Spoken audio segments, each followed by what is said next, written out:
Selamat malam, salam sejahtera. Terima kasih karena bersama dengan saya di Nazlin Unity Channel. Malam ini kita mendengar satu pendirian keputusan yang diumumkan oleh SPRM yang wajib Anda share kepada semua grup yang Anda miliki.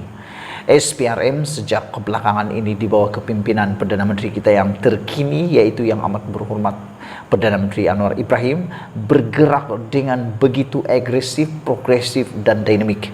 Mereka bergerak tanpa disekat oleh sesiapapun, sehingga kan sejak pemerhatian saya sebagai pemerhati politik bebas dalam politik Malaysia, saya perhatikan sejak saya mula mengulas tentang politik, inilah kali pertama SPRM bergerak begitu bebas, begitu lantang, dan tanpa rasa takut-takut.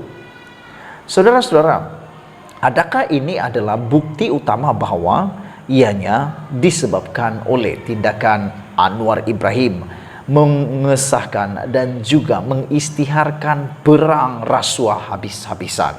Hari ini SPRM sekali lagi tampil mengukuhkan apa yang didakwa oleh Anwar Ibrahim sebagai tiada campur tangan di dalam penguatkuasaan SPRM atau PDRM. Anwar Ibrahim menyatakan dia tidak langsung campur tangan, cuba-cuba campur tangan dalam siasatan SPRM. Dan Anwar Ibrahim juga telah mengisytiharkan perang rasuah habis-habisan sehingga ke akar umbi, dan Anwar Ibrahim kata yang mula-mula beliau akan tangkap, yang mula-mula akan dicantas terlebih dahulu ialah jerung-jerung besar yang mana sebelum ini seringkali terlepas. Yang seringkali dihukum adalah siapa lagi kalau bukan ikan bilis. Tapi sejak Anwar Ibrahim menjadi Perdana Menteri, semua jerung-jerung mula tiba-tiba nak jadi ikan bilis pula. Manakan tidak, jerung-jerung ditangkap, mula dipersoal bola, didakwa di mahkamah. Hari ini SPRM sekali lagi tampil memberikan kejutan yang luar biasa. Kalau Anda takut dengan SPRM, jangan terima rasuah. Kalau Anda takut dengan SPRM, jangan makan rasuah. Rasuah itu dosa yang sangat besar, saudara-saudara sekalian. Menurut SPRM pada hari ini, panel SPRM menyatakan tiada individu termasuk hakim boleh dikecualikan siasatan undang-undang. Ini amat kita setujui, ini amat kita tunggu-tunggu. Keputusan seperti inilah yang kita mahu. SPRM memang ditubuhkan untuk menyiasat semua orang, tidak peduli tanpa mengira pangkat, darjat, kekayaan, bangsa, agama, dan latar belakang tempat.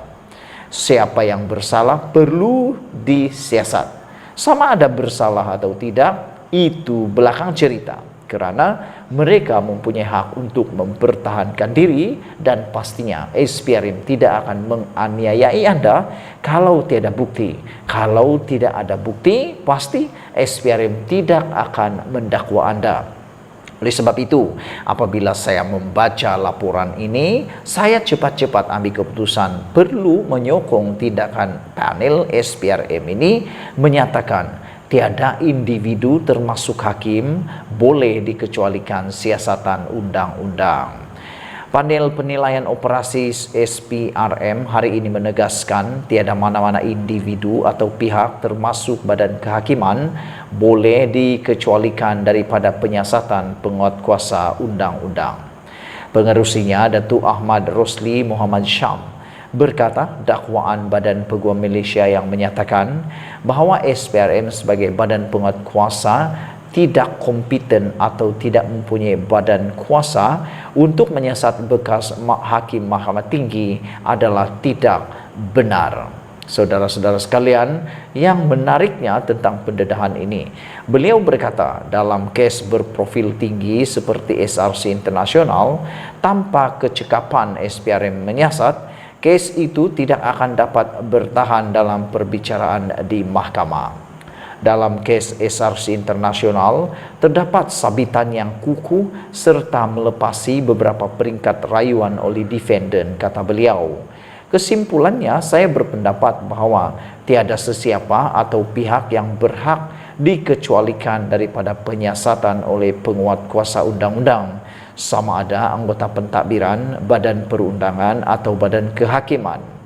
Beliau yang juga bekas timbalan Ketua Bahagian Pendakwaan Jabatan Peguam Negara juga menyangkal kenyataan Majlis Peguam Malaysia dan beberapa pihak lain yang berkata SPRM tidak mempunyai peranan untuk melaksanakan tugasan menyiasat etika hakim disebabkan terdapat jawatan kuasa etika kehakiman yang ditubuhkan di bawah Akta Jawatan Kuasa Etika 2010. Ia tidak sepatutnya betul terutamanya dalam ia tidak sepenuhnya betul terutamanya dalam penegasan bahawa SPRM tidak mempunyai kuasa atau kecekapan, kata beliau. SPRM diwujudkan sebagai satu entiti untuk memerangi rasuah di Malaysia.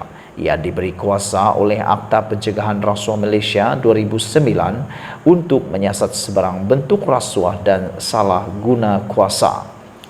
Tiada agensi atau badan lain yang mempunyai kuasa yang lebih tinggi dan tidak mempunyai kecekapan untuk menyiasat kesalahan jenayah rasuah, kata beliau lagi. Beliau menjelaskan apabila menerima laporan atau aduan rasuah, salah guna kuasa atau penyelewengan, SPRM bertanggungjawab untuk menyiasat, dan apabila disiasat lalu menemukan bukti dan fakta untuk menyokong unsur rasuah atau salah guna kuasa, kertas siasatannya kepada peguam negara. Selain itu, Ahmad Rosli berkata, berdasarkan fakta siasatannya dalam kes terutama SPRM juga tertentu, SPRM juga boleh merujuk kes untuk tindakan tata tertib mengikut surat Pekeliling Perkhidmatan Bilangan 17 tahun 1975 dan surat Pekeliling Perkhidmatan Bilangan 5 tahun 1997 dengan persetujuan pendakwa raya. Fungsi SPRM dalam siasatan kes bekas Mahkamah Tinggi itu juga sudah selesai apabila agensi penguatkuasa itu merujuk kes siasatannya kepada Ketua Hakim Negara seperti yang dimaklumkan di Parlimen oleh Majlis Jabatan Perdana Menteri. Menteri Jabatan Perdana Menteri Undang-Undang dan Reformasi Institusi Datuk Seri Azalina Uthman Said pada 23 Februari lalu atas persetujuan Peguam Negara. Azalina semalam juga sudah mengesahkan satu laporan dihantar kepada Ketua Hakim Negara dan dalam laporan itu dinyatakan terdapat pelanggaran kod etika hakim, katanya. Menjelas lebih lanjut, Ahmad Rosli berkata hak di bawah perlembagaan dan kuasa SPRM untuk menyiasat sebarang bentuk rasuah yang disyaki dan salah guna kuasa hakim Mahkamah Atasan sebenarnya telah dijelaskan dan diperakui dalam kes Haris Fathila bin Mohamed Ibrahim dan Anor Iwan Lawan Tan Sri Datuk Sri Haji Azam bin Baki SPRM dan Kerajaan Malaysia nombor rujukan awam pada 24 Februari 2023. Sekian dulu untuk kali ini. Jangan lupa tinggalkan komen Anda, tekan butang subscribe. Kita jumpa lagi. Bye-bye.